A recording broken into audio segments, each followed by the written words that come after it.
Vamos lá para a nossa segunda parte da aula. Veja só, alguns comentários em complemento ao primeiro vídeo. A gente tem uma novidade, né? De certa forma, a gente está acostumado com essa coisa de aula pelo Classroom, vídeo, comentário e tal, por causa da nossa vivência com a pandemia, mas a gente vai ter uma organização diferente desse itinerário formativo aqui no San John, que é o fato de vocês, na terça-feira, terem as aulas de vocês na escola, de acordo com os horários de cada turma, primeiro, segundo ano, etc. E, à tarde, o material dos itinerários formativos vai estar disponibilizado para vocês pelo Classroom. O que isso significa? Que vocês podem assistir o material que foi preparado, seguir o material que está sendo sugerido de estudos na terça-feira, quando eles entrarem no ar, mas vocês podem fazer isso também na outra semana, ou sei lá, no final de semana, no dia e no horário que vocês preferirem. E aí, gente, vai uma sugestão. Pelo fato da gente ter avaliação, pelo fato da gente ter lá no final do trimestre a necessidade de ver tudo que foi cobrado, tudo que foi desenvolvido em termos de conteúdo no itinerário formativo, a ideia é que vocês não deixem para estudar, para ver esses vídeos, para fazer as atividades em cima da hora. O ideal é que vocês não deixem acumular todo esse conteúdo do itinerário formativo, mas também que vocês tenham a liberdade de fazer esses estudos na hora, no momento que vocês preferirem. Façam boas escolhas, tenham aí a liberdade dessa escolha, mas sabendo que é preciso ser responsável nesse sentido, tá? Não esqueçam desse detalhe, eu acabei não falando disso no primeiro vídeo, mas falo agora. Para a gente avançar, eu vou falar de novo um pouco sobre a minha experiência, sobre a minha vivência e vou conectar com o objetivo da aula de hoje. Ou seja, se daqui a algumas aulas a gente precisar relembrar qual foi a matéria, qual foi o conteúdo da primeira aula dos itinerários de ciências humanas, é isso aqui que a gente vai começar agora. E é exatamente o quê? Pensar a pesquisa, pensar o desenvolvimento de pesquisa em ciências humanas. Desde o ensino fundamental 2, pelo menos eu acho, você já ouve falar na ideia de método científico.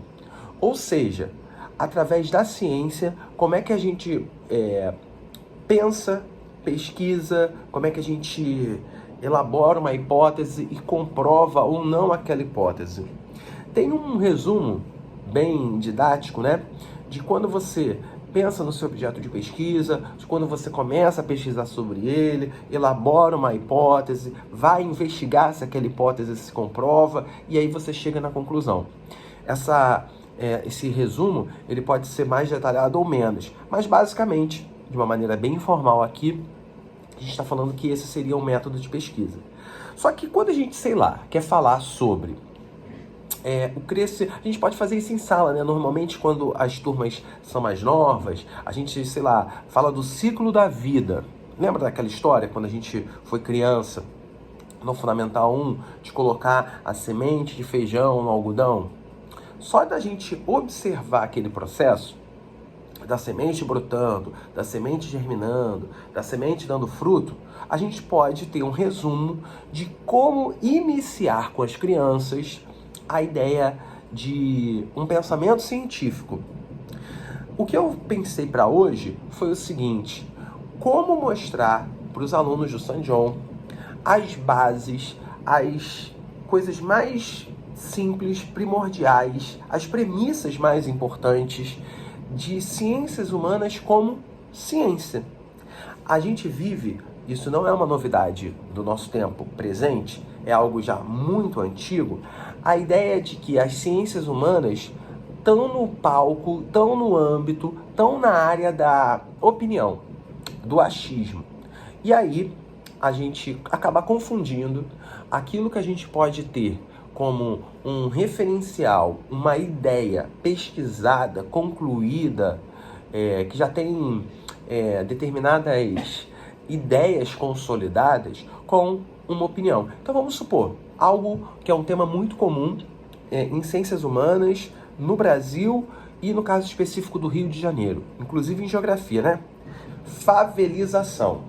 Quando eu pego esse nome, eu já estou indicando um determinado recorte, uma determinada ideia sobre do que eu vou falar.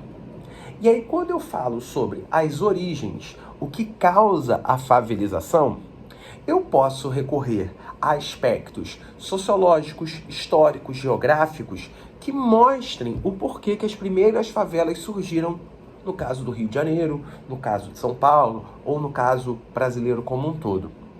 Veja, eu estou dizendo que existe uma única resposta para a origem das favelas quando eu começo a pesquisar esse assunto? Não, mas eu não posso transformar uma opinião, às vezes aleatória, às vezes com boa intenção, em uma possibilidade de estudo só porque eu acordei naquele dia e pensei sobre aquele assunto. Então, quando eu pego um tema em ciências humanas, eu tenho a possibilidade de pesquisar cientificamente em ciências humanas. E aí, o que eu pensei para hoje?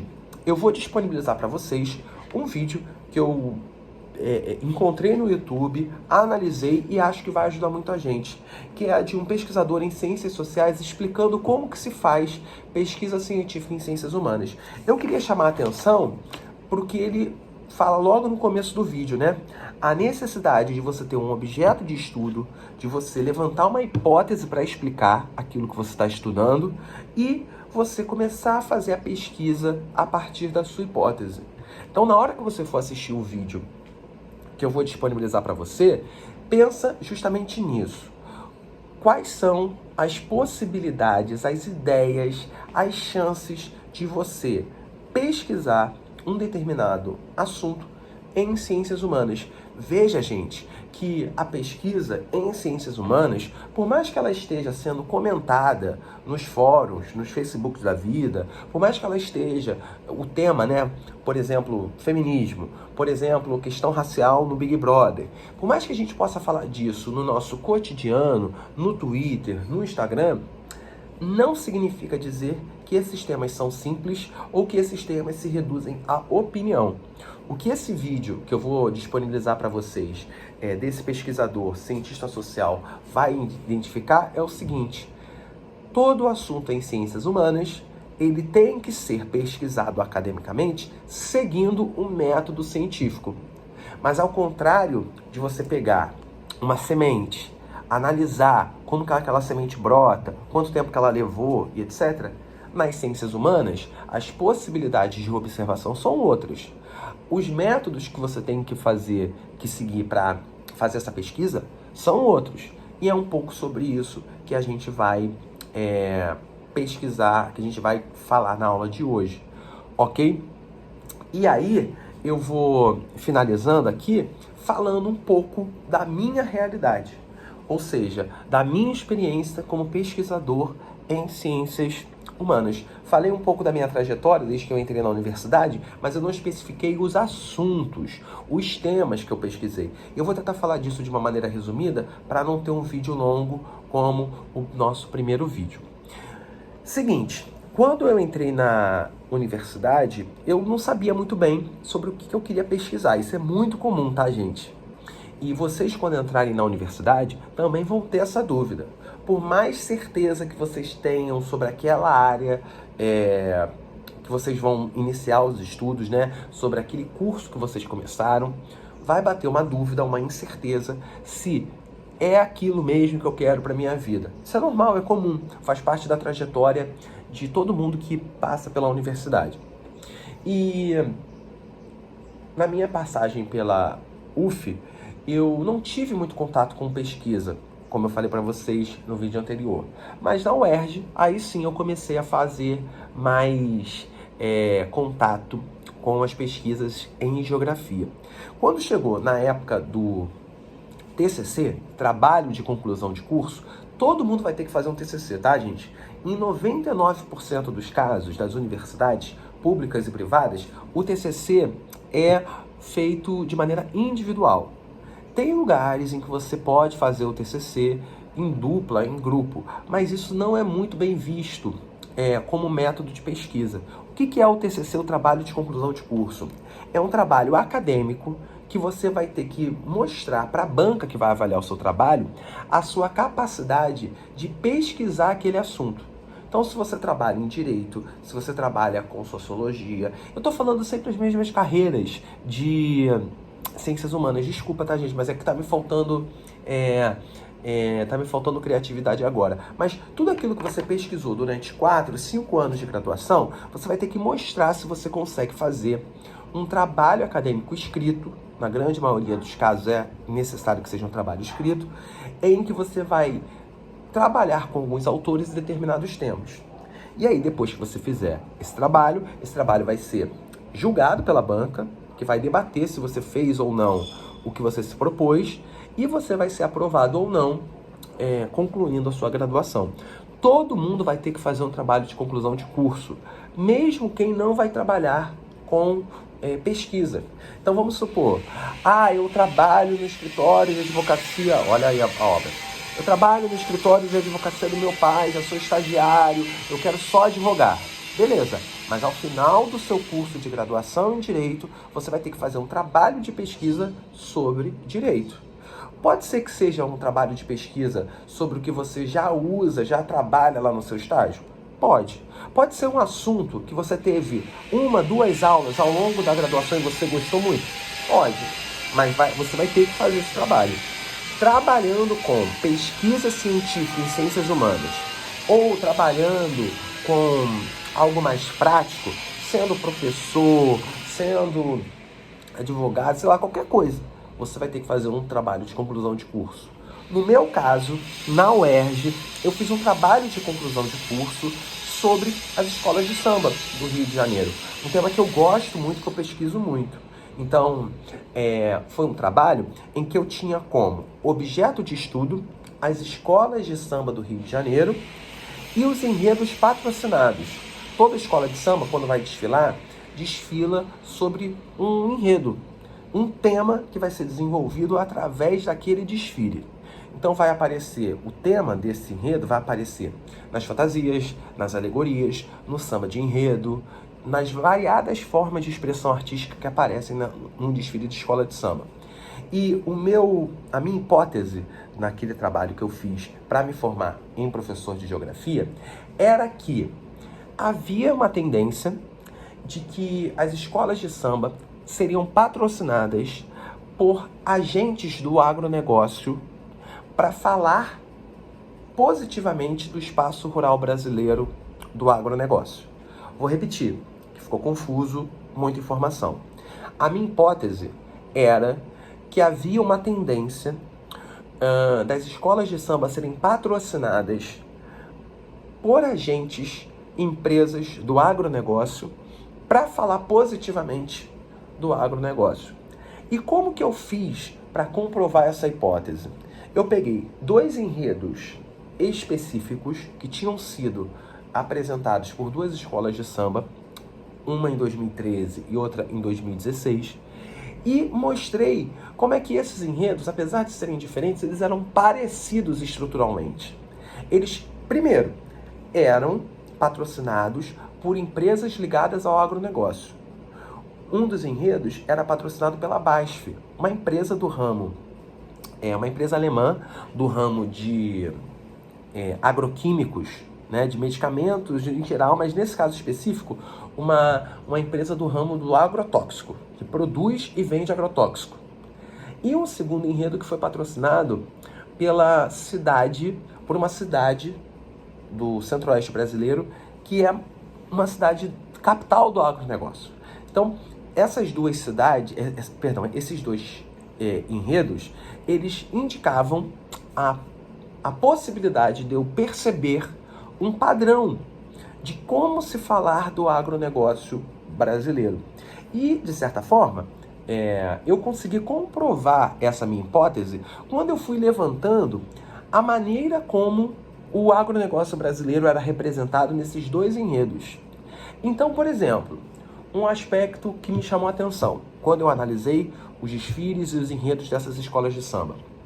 Eles não falavam do espaço rural brasileiro em alguns temas sensíveis, como, por exemplo, as disputas de terra entre grandes proprietários e pessoas sem terra.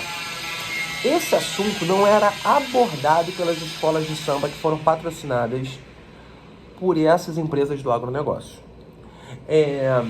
A gente via nesses dois enredos, e aí por isso que a hipótese se confirmou, que havia um discurso positivo de que o agronegócio brasileiro alimenta o mundo.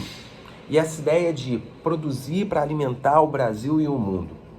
Essa hipótese ela foi comprovada porque, inclusive, havia uma tentativa de construir um discurso bonito, positivo do agronegócio. Quando a gente sabe que a maior parte da produção de agricultura e pecuária do agronegócio não é para alimentar as pessoas, mas para produzir alimentos que vão ser exportados, principalmente, como no caso da soja, para gerar alimentos para rebanhos de gado em outros lugares do mundo. Então, havia uma série de indicativos nos dois desfiles que eu analisei que comprovavam a hipótese de que as escolas de samba estavam sendo patrocinadas para falar positivamente do agronegócio brasileiro, esquecendo de algumas críticas sociais que talvez fossem pertinentes. Eu não disse, nesse meu trabalho acadêmico, que as escolas de samba estavam certas ou erradas.